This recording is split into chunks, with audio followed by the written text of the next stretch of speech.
Today, I'm at Spring Lake Park Reserve, high above the Mississippi River on Schaar's Bluff. I'm here because of one man's desire to create, just a short distance from here, one of the nation's great cities. Today I'll walk the Mississippi River Greenway to the site of that city, Nininger. Along the way, I'll relate the story of the once thriving city of Nininger and the story of the man with a vision, its most famous resident, Ignatius Donnelly.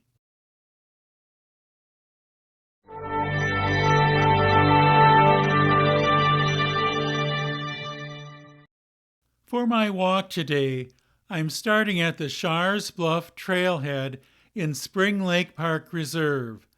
For most of this walk, I'll be on the Mississippi River Greenway, a paved trail that runs from St. Paul to Hastings. I'm going to walk towards Hastings, which is about 6 miles away by this trail. However, I'm only going to walk as far as the Nininger Township Town Hall. It's a little over 2 miles from the trailhead, so a round trip is about 4.5 miles. From its very beginning, Nininger's promoters called it the metropolis on the Mississippi, the Chicago of the Northwest, and a rival to New York City. In the 1850s, the optimism of the era saw nothing but growth for Nininger and prosperity for its inhabitants.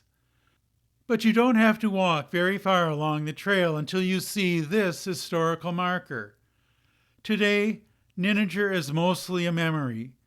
This marker is one of the few reminders that Nininger ever existed.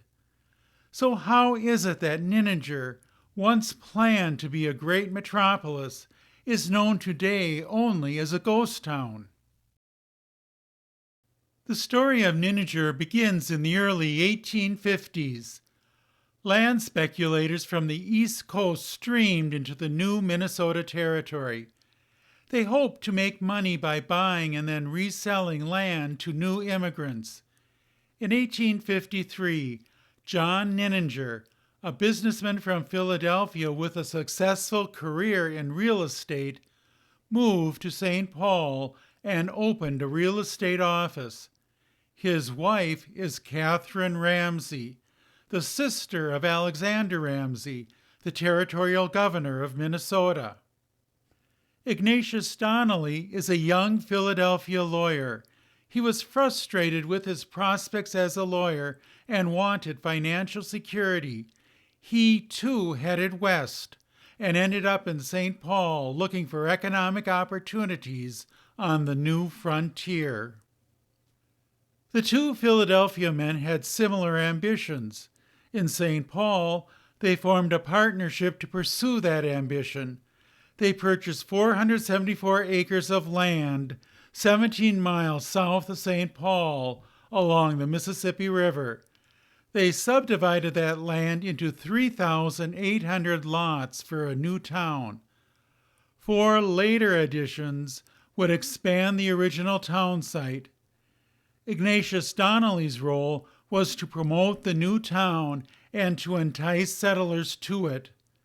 John Nininger sold lots to the new settlers and handled all the real estate transactions. Although John Nininger never lived there, the new town was given his name. Ignatius Donnelly wasted no time upholding his end of the partnership. In a pamphlet he published in 1856, he wrote, "Minnesota is without doubt the best of the Northwest states, the best in climate, scenery, healthfulness, and plenitude of good soil, good timber, and good water. For a home, I consider it far preferable to the miasmatic lands of Illinois or the desolate and monotonous prairies of Iowa." He also started publication of the Emigrant Aid Journal, a newspaper designed to extol the virtues of Nininger. He had the newspaper distributed all along the eastern seaboard and in the reading rooms of transatlantic steamers. Our Town, a poem published in the newspaper, reflects Ignatius Donnelly's exuberance for his adopted state and the town he founded. The last verse is a great call to action. Then gather here from east and west, come to our thriving town, come cast your fortunes with our own, in common venture down. Join in the current that must build a city on these lands, till thousands and 10,000 throng where Nininger now stands. Donnelly placed advertisements for Nininger in many East Coast newspapers. He also placed cards describing the advantages of Minnesota and Nininger in hotels and barber shops. He spoke on behalf of the new city to a crowd at the Broadway House in New York City, and later published his address so it could be widely distributed. If you lived on the East Coast in the mid-1850s, Donnelly's advertising campaign would have been hard to miss. For Donnelly, the city of Nininger represented more than just a way to make money. Nininger represented his vision of a utopian town, a model cooperative farming community. To build the city, he wanted honest, hard-working individuals who valued education and culture and would actively invest in the intellectual life of the city. To discourage passive or absent investors, John Nininger added an improvement clause to the sale of each lot. If you bought a lot in Nininger, you agreed to begin making $100 worth of improvements to the lot within 6 months of purchase.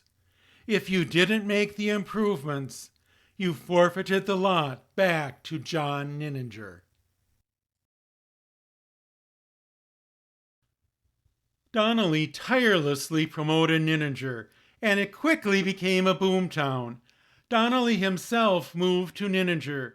He built a large home with a library for himself and 5 bedrooms for his family. He also purchased about 1,000 acres at Nininger. Some of the land he resold for a profit. On the rest, he built his family farm. Donnelly was now optimistic about his future. He asked, "Here I am, but 26 years old, and I have already acquired a large fortune. What shall I do to occupy myself the rest of my life?"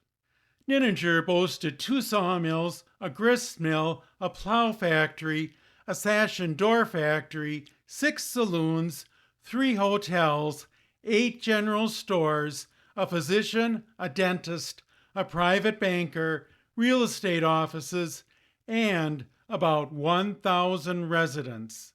For those residents, Donnelly wanted them to have an intellectual life.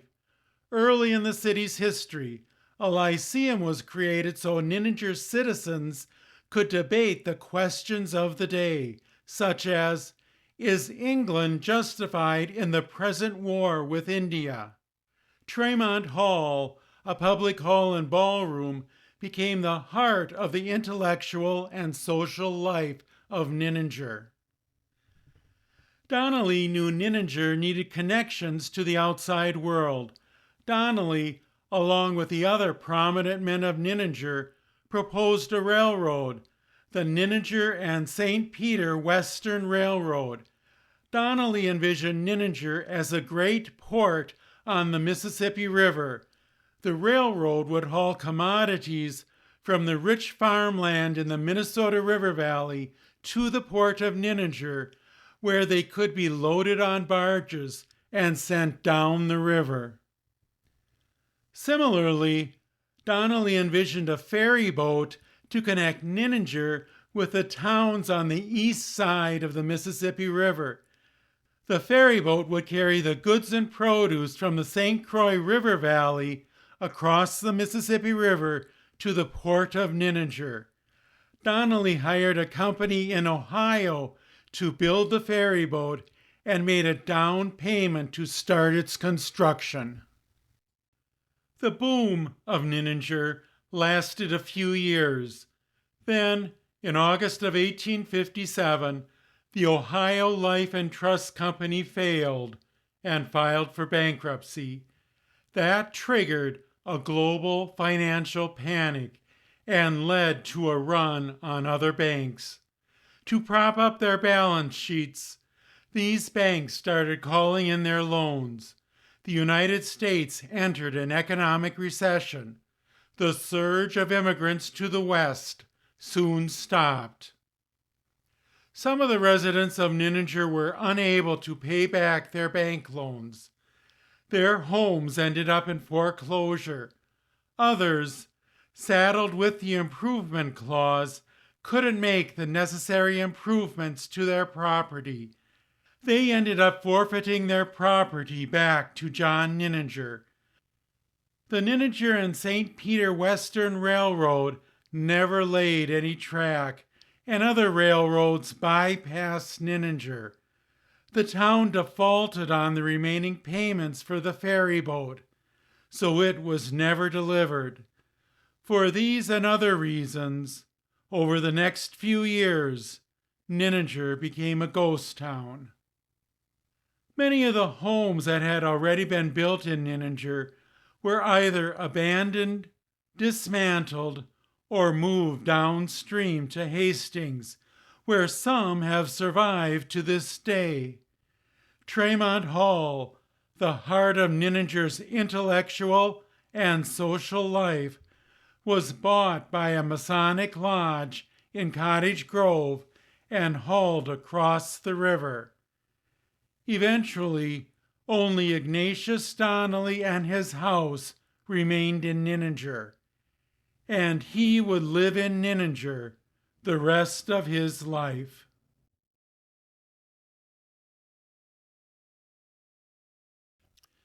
Today, Nininger Township is a prosperous community. It's just not the rival to New York City that Donnelly envisioned. The only reminders that the boomtown of Nininger ever existed are here on the grounds of the Nininger Township Town Hall. In recent years, 2 historical markers were erected at this location. The first historical marker celebrates the life of one of Nininger's founders and its most famous resident, Ignatius Donnelly. As we'll see, Ignatius Donnelly became known for much more than just being one of the promoters of Nininger. This historical marker notes that Ignatius Donnelly's Nininger home stood a short distance from this marker. The second historical marker tells the story of the Good Templars Hall, a building that once stood on this site. The Good Templars Hall was built by the Nininger Chapter of the Good Templars, an organization that promoted total abstinence from alcohol. When membership in the Good Templars dwindled, the building became the Nininger School. Eventually, the Nininger and Hastings schools consolidated, and the building became the town hall. When the current Township Town Hall was built, what remained of the original building, now on the National Register of Historic Places, was moved to the Little Log House Pioneer Park in Hastings. The Good Templars Hall is one of the few buildings that remain from Nininger. But there's no historical marker here for the man who gave Nininger its name. John Nininger remained in St. Paul until right after the end of the Civil War. He left his son in charge of his real estate business in St. Paul and moved to Alabama, purchasing a large plantation. Many historians consider John Nininger a carpetbagger. That is, a northerner who moved south after the Civil War to exploit the South's Reconstruction for their own financial gain. Once a year, he returned to St. Paul, most likely to check on the real estate business with his son. He lived in Alabama the rest of his life and died there in 1878.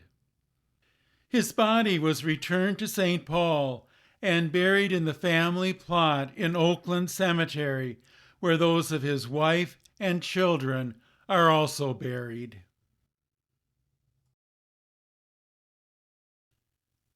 Realizing that reviving Nininger would be impossible, Ignatius Donnelly turned to politics.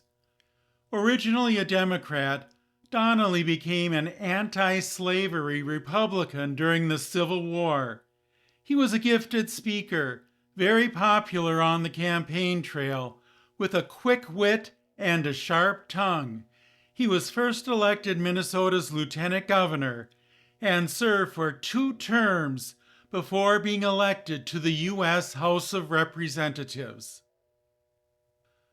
While in Congress, Donnelly alienated himself from both the Republican Party and voters. Donnelly lost the support of the Republican Party when the party leaders feared Donnelly wanted the Senate seat currently held by Alexander Ramsey, the head of Minnesota's Republican Party. Donnelly also argued with an Illinois congressman over legislation that Donnelly had proposed. On the floor of the House, Donnelly gave an hour-long speech that became a vulgar, mudslinging attack on the Illinois congressman. Back in Minnesota, voters thought Donnelly's fiery temper and profane language was not appropriate for a congressman. After 6 years in the House of Representatives, Donnelly lost his bid for re-election. Donnelly returned to Nininger to reevaluate his political career. With his farm in Nininger, Donnelly identified with farmers and their struggles. At that time, a new movement, populism, was emerging to address the economic issues facing farmers and laborers. To Donnelly, wealthy capitalists and big business were public enemies. He saw his role as challenging their power and influence and giving a political voice to farmers and the working class. He founded the Anti-Monopolist Party, a progressive party that advocated for farmers' rights and other reforms. He edited and published the party's newspaper, the Anti-Monopolist. As an anti-monopolist, he served 4 years in the Minnesota State Senate. The Anti-Monopolist Party didn't last long, so Donnelly joined the Greenback Party, another progressive party. He ran for the U.S. House of Representatives on the Greenback Party ticket, but lost the election. In the next election, the Democrats asked him to run for the U.S. House of Representatives on their ticket. Although he wasn't a Democrat, he wanted to return to Congress, so he accepted their offer. He campaigned hard, but lost a close election. Donnelly, however, contested the results of the election when voting irregularities were brought to his attention. Congress investigated his claims, but did not overturn the election results. Donnelly, frustrated by his inability to return to Congress, set aside his political career for the time being. On his 49th birthday, he wrote, "All my hopes are gone, and the future settles down upon me, dark and gloomy indeed. My life has been a failure and a mistake. My hopes have so often come to naught that I cease to hope. All I can do is face the music and take my damnable future as it comes."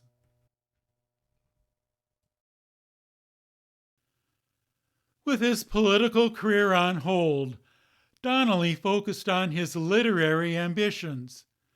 From the library of his home in Nininger, he began writing nonfiction books. In his first book, Atlantis, the Antediluvian World, he argued that Atlantis, the island mentioned by Plato, had existed in the Atlantic Ocean before it and all its inhabitants were destroyed by a natural catastrophe. Ragnarok, the Age of Fire and Gravel, followed 1 year later. In it, Donnelly argued that a comet once wiped out most of the people on Earth. Unlike geologists, he believed that the comet, and not glaciers, was responsible for all the deposits of clay, sand, and gravel. His next book, The Great Cryptogram, proposes that the plays attributed to William Shakespeare were instead written by Francis Bacon. Donnelly claimed to have discovered a complex mathematical cipher that Francis Bacon embedded in the works of Shakespeare to prove that he, Francis Bacon, was their true author. Donnelly became an international best-selling author. Though his books were popular with the public, scientists and historians ridiculed them for their pseudoscience. But Donnelly never backed down from his controversial theories. Donnelly now turned his attention to fiction. The themes in his novels reflected his political views. Caesar's Column, a story of the 20th century, is Donnelly's dystopian vision of a world where the working class revolt against the ruling capitalists, leading to an apocalypse. He also wrote other novels about social, economic, and racial inequalities, issues that political reformers like himself championed. In Donnelly's final book, The Cipher in the Plays and on the Tombstone, he returned to Francis Bacon and once again tried to convince readers that Francis Bacon wrote not just the works of Shakespeare, but the books of other authors as well. This cartoon from 1882 captures a sentiment that was common among reformers of the era, like Ignatius Donnelly. An angel, with wings of anti-monopoly and tariff reform, represents a new political party. It's leading 2 children, political wisdom and political honesty, to safety, while in the background, lightning, representing public condemnation, has started fires that are consuming the Republican Sodom and the Democratic Gomorrah. Like this cartoon, many political reformers believe that the time had come to break from the established political parties. Even while writing his books, Donnelly was never far from the political arena.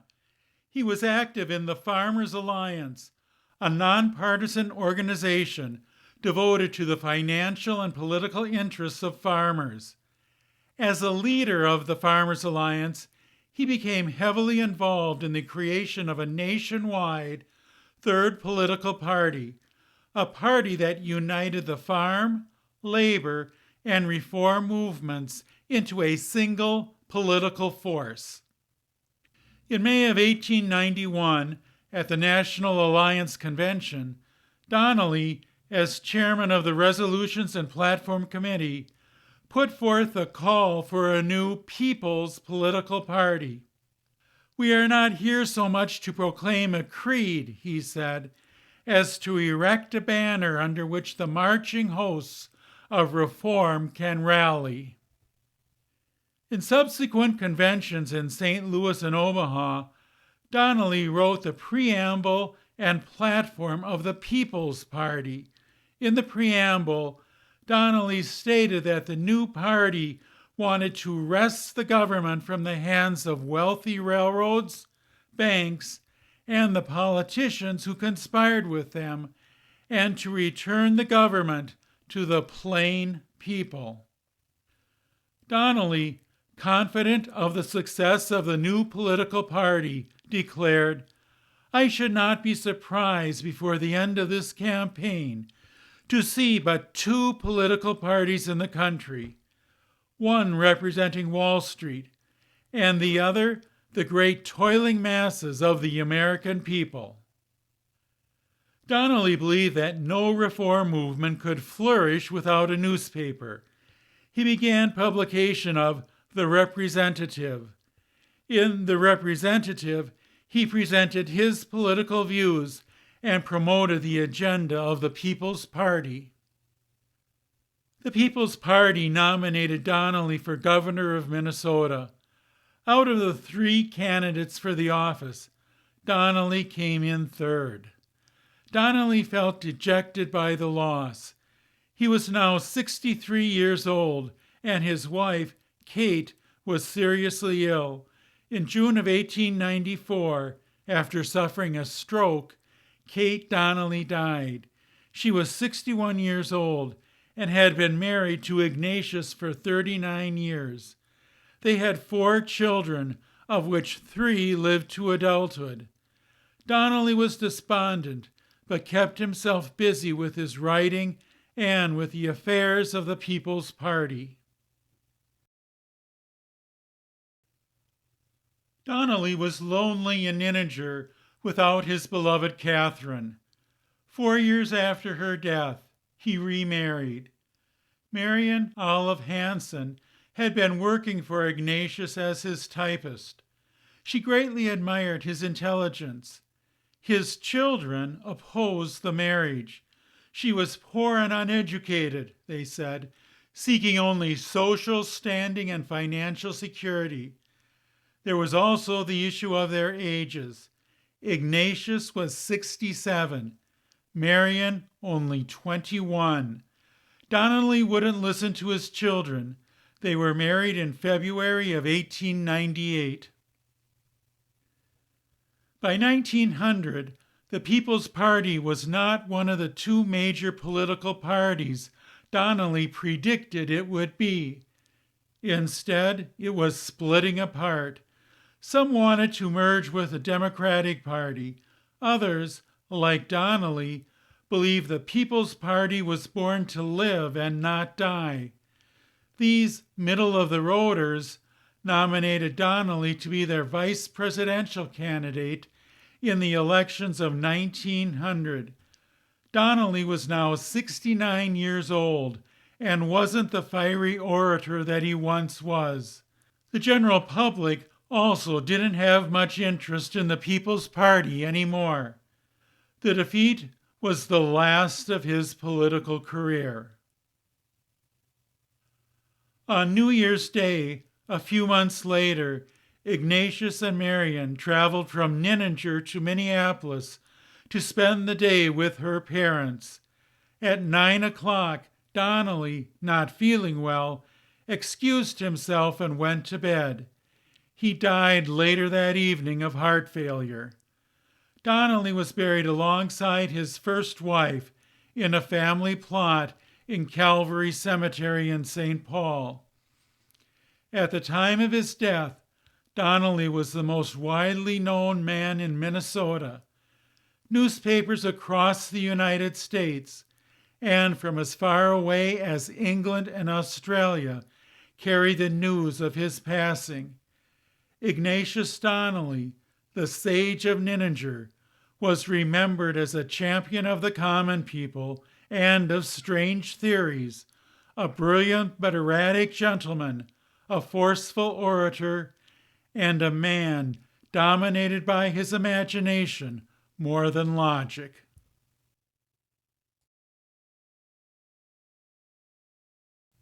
Marion Donnelly was now the owner of the house in Nininger.